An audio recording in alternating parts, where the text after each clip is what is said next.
Hello students, welcome back to my channel. Now पिछले video में हमने बात किया था इलेक्ट्रोफिलिक एरोमेटिक सब्स्टिट्यूशन के बारे में। उसमें मैंने आपको एक्सप्लेन किया था कि एक्टिवेटिंग और डीएक्टिवेटिंग ग्रुप्स क्या होते हैं और रेजोनेंस के हेल्प से हम रिएक्शन का साइट कैसे फाइंड आउट कर सकते हैं। नाउ मैंने आपको ये भी बताया था कि एक्टिवेटिंग और डीएक्टिवेटिंग ग्रुप में देयर आर सर्टेन एक्सेप्शंस। तो आज के वीडियो में हम उन्हीं एक्सेप्शंस के बारे में बात करने वाले हैं। But before I start with the video, I'd like to request you to please subscribe to my channel. अगर आपको ये वीडियो यूज़फुल लगे तो उसे लाइक ज़रूर करें और उसे अपने फ्रेंड्स के साथ शेयर करें एंड वो बेल आइकन प्रेस करें ताकि you get notified every time I upload a new video. Now let's get started. Now last lecture मैंने आपको एक्टिवेटिंग और डीएक्टिवेटिंग ग्रुप्स के बारे में बताया था और उन्हें आइडेंटिफाई करने का तरीका बताया था। आपको डायरेक्टली वो एटम को देखना है जो बेंजीन से अटैच्ड है। अगर बेंजीन से अटैच्ड एटम के ऊपर आपको लोन पेयर दिखाई देते हैं तो वो एक्टिवेटिंग होता है, और अगर आपको लोन पेयर नहीं दिखाई देते हैं तो वो डीएक्टिवेटिंग होता है। बट उसी रूल में there are two exceptions which I would like to talk about today. Let us say I consider हैलोएरीन। Okay, मैंने हैलोएरीन कंसिडर किया। यहाँ पे मैं X लिख रही हूँ, X के बदले कोई भी हैलोजन हो सकता है।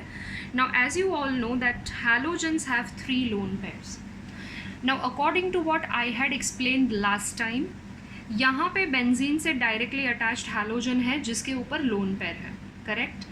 यानी कि हैलोजन को एक्टिवेटिंग होना चाहिए, पर हैलोजन एक्टिवेटिंग नहीं है।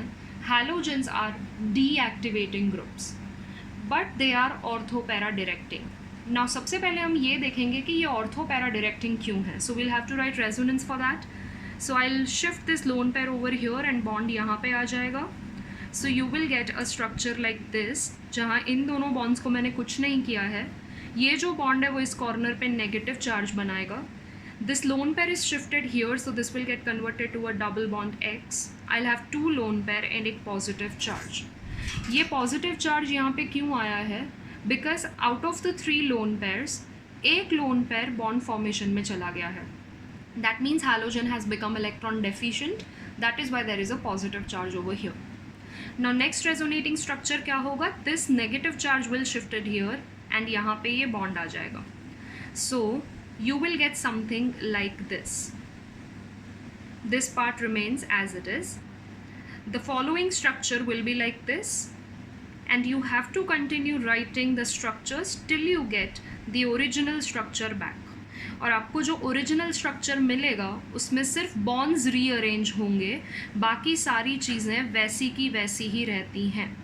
Okay, now if you look at these structures carefully, यहाँ पे नेगेटिव चार्ज ऑर्थो पोजिशन पे आया है, यहाँ पे पैरा पोजिशन पे है और यहाँ पे ऑर्थो पोजिशन पे है। That means ortho and para positions in case of haloarenes are electron rich. अगर वो पोजिशंस इलेक्ट्रॉन रिच हैं तो वहाँ पे इलेक्ट्रोफाइल ईजीली अटैक कर सकता है, because electrophile is an electron deficient species. Okay, so that is why we can say that halogens are ortho para directing because of the negative charge appearing at these 2 positions. But now the question is कि ये लोग activating की जगह deactivating क्यों हैं? Now halogens का एक property आपको सभी को पता है कि halogens are the electronegative elements. Okay? Now जो electronegative elements होते हैं उन्हें क्या tendency होता है? उन्हें electrons को अपनी तरफ pull करने का tendency होता है। सो यहाँ पे through resonance halogen is donating it's electrons, लेकिन बीइंग इलेक्ट्रॉन नेगेटिव इनको इलेक्ट्रॉन डोनेट करने से ज़्यादा इलेक्ट्रॉन पुल करने का टेंडेंसी है। दैट मीन्स सपोज अगर ये 2 इलेक्ट्रॉन्स रिंग को डोनेट कर रहे हैं तो साइमल्टेनियसली ये लोग 4 इलेक्ट्रॉन्स रिंग से पुल भी करेंगे। ना वो इलेक्ट्रॉन पुलिंग इफेक्ट हम यहाँ पे नहीं दिखा सकते, that effect is called as inductive effect. So halogens के केस में there are 2 effects that are operating simultaneously. Resonance तो है ही जो हमने लिखा हुआ है, लेकिन रेजोनेंस के साथ साथ there is an inductive effect also. Okay, now दोनों में से इंडक्टिव इफ़ेक्ट ज़्यादा स्ट्रॉन्ग है। हैलोजेंस के केस में अगर मैं रेजोनेंस और इंडक्टिव को कंपेयर करूं तो इंडक्टिव इफ़ेक्ट ज़्यादा स्ट्रॉन्ग है। अब अगर इंडक्टिव इफ़ेक्ट ज़्यादा स्ट्रॉन्ग है तो हैलोजेंस को क्या टेंडेंसी होगा, इलेक्ट्रॉन्स पुल करने का, ना कि इलेक्ट्रॉन्स डोनेट करने का। Okay, so through resonance we can say that they are electron donating, but because of the strong inductive effect they are pulling the electrons. यानी कि इनमें जो overall effect होगा that will be an inductive effect. Okay, so because of this inductive effect, in spite of them being ortho para directing, ये लोग deactivating groups हैं. This you have to remember that these are deactivating groups but they are ortho para directing. So that was exception number 1 about halogens. Now let us talk about the second exception. दूसरा exception है alkyl groups के लिए. So suppose I consider toluene. Okay, toluene मतलब I have methyl group on benzene ring. This is my toluene. Now मैंने आपको क्या बोला था कि बेंजीन से जो एटम डायरेक्टली अटैच्ड है, अगर उसके ऊपर लोन पेयर नहीं है तो वो इलेक्ट्रॉन विड्रॉइंग ग्रुप होता है. ओके, अब यहाँ पे बेंजीन से डायरेक्टली अटैच्ड कार्बन है and there are no lone pairs on carbon, यानी कि according to what we have learned last time ये डीएक्टिवेटिंग होना चाहिए. लेकिन alkyl groups are electron donating groups, और जो लोग इलेक्ट्रॉन डोनेटिंग ग्रुप्स होते हैं वो एक्टिवेटिंग होते हैं. तो अब यहाँ पे क्वेश्चन है कि ये लोग इलेक्ट्रॉन डोनेट कैसे करेंगे. तो यहाँ पे रेजोनेंस के अलावा there is one more thing taking place. जैसे इसमें रेजोनेंस और इंडक्टिव था, इसमें रेजोनेंस के साथ साथ हाइपर कॉन्जुगेशन इफेक्ट भी है. हाइपर कॉन्जुगेशन इफेक्ट में क्या होता है, it is dependent on hydrogens. Okay, तो हाइपर कॉन्जुगेशन को प्लस एच इफेक्ट भी बोला जाता है. नाउ ये इफेक्ट भी इलेक्ट्रॉन डोनेटिंग है. रेजोनेंस में हम लोगों ने ये पढ़ा है कि आप सिर्फ पाई बॉन्ड्स को या लोन पेयर्स को या नेगेटिव चार्ज को या फ्री रेडिकल को डीलोकलाइज कर सकते हो, शिफ्ट कर सकते हो. हाइपर कॉन्जुगेशन एक ऐसा इफेक्ट है जिसके अंदर आप सिग्मा बॉन्ड को डीलोकलाइज करने वाले हो, आप सिंगल बॉन्ड को शिफ्ट करने वाले हो ना. हाइपर कॉन्जुगेशन का एक और नाम है, it is also called as no bond resonance, क्योंकि जब आप हाइपर कॉन्जुगेटिंग स्ट्रक्चर्स लिखोगे तो ऐसा अपीयर होता है कि वहाँ पे there is a no bond between carbon and hydrogen, ऐसा अपीयर होता है. बट एग्जैक्टली ऐसा नहीं होता है, बिकॉज रेजोनेंस की तरह हाइपर कॉन्जुगेशन भी एक हाइपोथेटिकल कॉन्सेप्ट है, ये इमेजिनरी कॉन्सेप्ट है. But that concept is really useful in determining the stability of molecules. Okay, तो अब अगर मुझे इसका resonating structure लिखना है, so यहाँ पे hyper conjugation will take place because there are 3 hydrogens. तो मैं ये तीनों में से कोई भी एक sigma bond को delocalize करूँगी.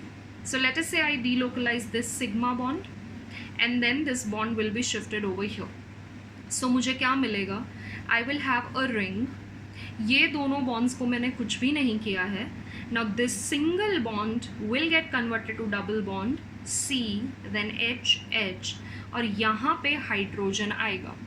नाउ ये कार्बन और हाइड्रोजन का जो बीच है वो डिसअपियर हो चुका है बिकॉज ये पाई बॉन्ड बना रहा है. That means there is no bond between this carbon and hydrogen. That is why hyperconjugation is also called as no bond resonance. Now carbon का वैलेंसी तो कंप्लीट है, there are 4 bonds around carbon, लेकिन ये hydrogen ऐसे ही है. So this is having a positive charge and there will be a negative charge over here. Now you have to write the resonating structures in the same way you have written for halogens. So I will have a negative charge over here and ये bond यहाँ पे आएगा. So the next structure that I get will have a negative charge at para position. पहले वाले structure में जो negative charge था वो ऑर्थो पोजिशन पे था, अब पैरा पे आया है. नाउ नेक्स्ट स्ट्रक्चर हम ऐसे लिखेंगे. So I will have a benzene ring, ये बॉन्ड ऐसे ही है. This negative charge forms a bond over here and this bond will form a negative charge over here. Then I will have C, there is hydrogen, then I have H and H. Finally I will have the original structure back The only thing is that there will be a rearrangement of bonds. So I get it like this. Now इसके अंदर भी अगर आप देखोगे तो negative charge is coming at ortho position, at para position and then again at ortho position. So therefore alkyl groups, यहाँ पे मैंने सिर्फ मिथाइल लिया है, मिथाइल की जगह कोई भी अल्काइल ग्रुप हो सकता है. So alkyl groups are ortho para directing but they are activating. Okay, ये एक्टिवेटिंग ही हैं क्योंकि इसमें दो इफेक्ट्स ऑपरेट कर रहे हैं, वो है रेजोनेंस एंड हाइपर कॉन्जुगेशन. दोनों भी इलेक्ट्रॉन डोनेटिंग इफेक्ट्स की तरह काम कर रहे हैं. So that is why these are activating groups. Okay, so ये दोनों इलेक्ट्रोफिलिक एरोमेटिक सब्सटीट्यूशन के एक्सेप्शंस हैं. हैलोजेंस के केस में आपको याद रखना है कि रेजोनेंस के अलावा इंडक्टिव इफेक्ट भी ऑपरेट करता है, और इंडक्टिव इफेक्ट हैलोजेंस के केस में ज़्यादा स्ट्रॉन्ग होता है व्हेन कंपेयर टू रेजोनेंस. तो इसके लिए through inductive effect halogens are electron withdrawing. तो इलेक्ट्रॉन विड्रॉइंग है मतलब वो डीएक्टिवेटिंग होंगे, पर जब आप उसके रेजोनेंस स्ट्रक्चर्स लिखोगे तो जो नेगेटिव चार्ज है वो ऑर्थो और पैरा पोजिशन पे ही आएगा. That is why they will be called as ortho para directing groups. And when you talk about alkyl groups, alkyl groups के केस में रेजोनेंस तो होता ही है ऑफ कोर्स, लेकिन रेजोनेंस के अलावा there is plus H effect, that is hyperconjugation effect. तो hyperconjugation और इंडक्टिव इफेक्ट की वजह से वो इलेक्ट्रॉन डोनेटिंग की तरह काम करते हैं. और रेजोनेंस जब हम लिखेंगे तो जो नेगेटिव चार्ज है वो ऑर्थो और पैरा पोजिशन पे आता है. That is why they are ortho para directing groups. Okay, so ये दोनों एक्सेप्शंस आपको याद रखने हैं. Now with this we are going to start writing the reactions of haloarenes. यानी कि हम लोगों ने halogen derivatives of alkanes, haloalkanes के methods of preparation कर लिए हैं. अब हमें बात करना है haloarenes के methods of preparation के बारे में. और haloarenes के methods of preparation फ़िलहाल आपको सिर्फ 2 ही करने हैं. So let us talk about those methods first. Okay. So the first method is of course by electrophilic aromatic substitution. Okay, और electrophilic aromatic substitution में जो हम सबसे पहला example लेने वाले हैं, that example will be halogenation.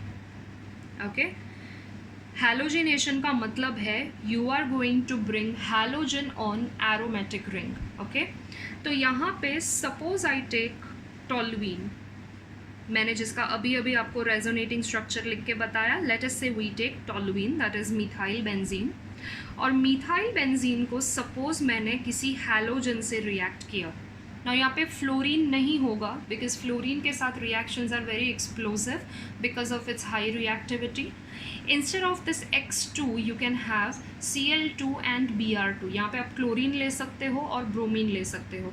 आप आयोडीन भी मत लेना बिकॉज आयोडीन अगर आप लोगे तो रिएक्शन रिवर्सिबल होगा, क्योंकि जब मैं आयोडीन लेती हूँ तो बाय प्रोडक्ट मुझे मिलेगा HI, that is hydrogen iodide.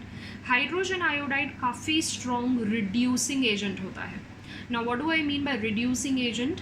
Reducing agent वो होता है जो अपने से हाइड्रोजन को अलग कर दे. ओके, तो HI एक पावरफुल रिड्यूसिंग एजेंट है जो कि H2 और I2 में डिसोशिएट हो जाता है. मतलब जैसे ही आपको बाय प्रोडक्ट HI मिलेगा, that will have a tendency to get converted to iodine and you are not going to get the products in good amount. Okay, so यहाँ पे X के बदले स्पेसिफिकली क्लोरीन और ब्रोमीन लिया जाता है तो रिएक्शंस इफेक्टिव होते हैं. Now this reaction is done using iron as a catalyst and this reaction is carried out in dark. Okay, now product क्या आएगा? अभी अभी हम लोगों ने टोलुइन का ही एग्जाम्पल लिया था और टोलुइन में हमने देखा था कि रेजोनेंस लिखने के बाद negative charge comes at ortho and para position, यानी कि इलेक्ट्रोफिलिक सब्सटीट्यूशन ऑर्थो और पैरा पे होगा. So I am going to get 2 products over here. The first product will be CH3 and I will have a halogen at ortho position. The other product will be toluene in which halogen will come at para position. Okay, and of course I will have a byproduct as 2HX, क्योंकि आपने यहाँ पे और यहाँ पे halogen substitute किया है तो यहाँ पे और यहाँ पे ओरिजिनली क्या है? हाइड्रोजन है. तो हाइड्रोजन के बदले आप हैलोजन सब्सटीट्यूट कर रहे हो. Since I am getting 2 products, I'll need 2 molecules of this and 2 molecules of this. Okay, now you have to name these compounds. अब इस कंपाउंड का नाम था टोलुइन. टोलुइन के ऑर्थो पोजिशन पे I have X, that is halogen. So इसका नाम आएगा ऑर्थोहैलोटोलुइन. अगर हैलोजन की जगह आप क्लोरीन ले रहे हो तो उसका नाम आएगा orthochlorotoluene. If you are taking bromine it will be called as orthobromotoluene. और यहाँ पे आएगा पैराहैलोटोलुइन. और अगर आपको IUPAC नेम लिखना है तो ऑर्थो की जगह आप सिर्फ 2 लिखेंगे और पैरा की जगह आप 4 लिखेंगे. नाम सेम ही रहता है. Now when I have two products, of course one of the product is going to be major, the other one is going to be minor. Ortho product है वो माइनर होगा और जो पैरा प्रोडक्ट है वो major होगा. उसका reason ये है कि ऑर्थो पोजीशन में क्योंकि दोनों ग्रुप्स एक दूसरे के एडजेसेंट पोजीशन पे हैं, ये लोग बाजू बाजू में हैं, so definitely there are chances of repulsion between the two. इन दोनों के बीच में रिपल्शन होने का चांसेस है. रिपल्शन होने की वजह से इसका एनर्जी इंक्रीज हो जाएगा and this will become less stable, यानी कि ये प्रोडक्ट आपको कम अमाउंट में मिलेगा. पैरा में जब दो ग्रुप एक दूसरे के ऑपोजिट प्रेजेंट होते हैं तो उनके बीच में इंटरैक्शन का चांसेस ही नहीं होता है, यानी कि दोनों के बीच में there will be no repulsion. No repulsion means very less energy and if there is a less energy it will be more stable. So that is why para product is formed as a major product here. Okay, now let us talk about the next reaction. Next reaction is very important. It is called as Sandmeyer's reaction. ये named reaction है. It is Sandmeyer's reaction or this is also called as diazotization. Now first of all, whenever you come across term like azo है, azine है, azide है, इनका मतलब होता है कि आपके कंपाउंड में कहीं ना कहीं नाइट्रोजन है. Okay, so azo compounds are nitrogen containing compounds. Now this reaction is called as Sandmeyer's reaction, which is also called as diazotization. Now diazotization में आपको हमेशा लेना होगा aniline. This reaction always starts with aniline. Aniline क्या होता है? Benzene ring पे NH2 को aniline बोलते हैं. You have to react aniline with NaNO2 and HCl at 0 to 5 degrees Celsius. Now NaNO2 is sodium nitrite. NaNO3 sodium nitrate होता है, पर यहाँ पे NO3 की जगह मेरे पास NO2 है. That means this is sodium nitrite and hydrochloric acid. This is a temperature sensitive reaction. You have to be very particular about the temperature. Okay, temperature strictly 0 to 5 degree Celsius होना चाहिए. अगर temperature fluctuate हुआ तो reaction will not take place. Now what happens here is I get a compound like this. यहाँ पे मेरे पास एक nitrogen तो ऑलरेडी है, ठीक है. एक और नाइट्रोजन यहाँ से आता है which will form a triple bond like this. I get N triple bond N. Now this nitrogen has 4 bonds around it, correct? तो this will bear a positive charge. और इस नाइट्रोजन का लोन पेयर इंटैक्ट है. Okay, now ये positive charge को balance करने का काम करेगा ये chloride. So I will have Cl-. Okay, now इसको आप एक और सिंपल तरीके से लिख सकते हो और इसको आप सिंपली कन्फ्यूजन अवॉइड करने के लिए you can write it like this. इसको मैं डायरेक्टली N2Cl लिख सकती हूँ, where N2 will have a positive charge, Cl will have a negative charge. दोनों में से किसी भी तरह से आप लिख सकते हो, it is acceptable. Okay, now इस कंपाउंड का नाम क्या है? This compound is called as benzene.